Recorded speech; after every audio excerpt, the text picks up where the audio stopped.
I was very fortunate that my graduate program actually had a required course on history teaching. And that was the transformative moment for me, was to actually work out that I could make my teaching better by reflecting on it, by actually thinking about why I was doing things and looking for models of doing it, which is, to be honest, had never been part of how teaching had been talked about.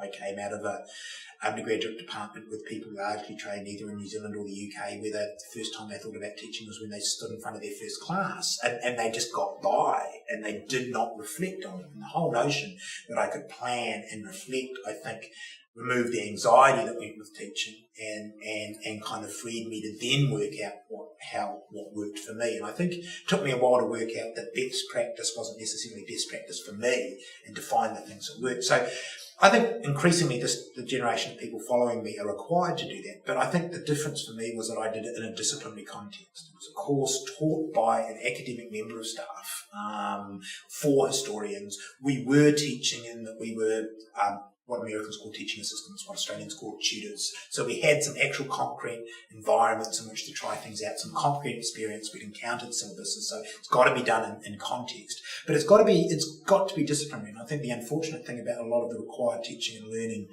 training that's given to my colleagues is it's done by a teaching and learning centre.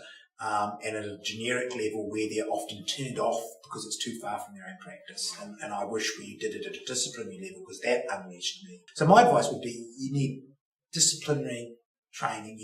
And if you don't get that, then you need to try and manufacture it by going to your colleagues and sitting down, finding somebody who reflects on their teaching, and there are more and more of those people. And then try and identify on your own or with other people's help what you do well.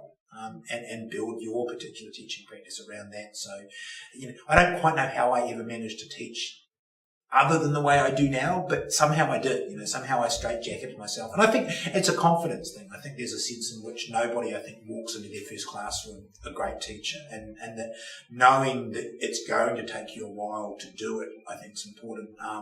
And that's fine as long as you reflect on what you're doing and learn from your experiences rather than bunkering down and trying to get through it. And you'll develop your own style, and you let your students tell you what you do well. My students tell me I lecture well.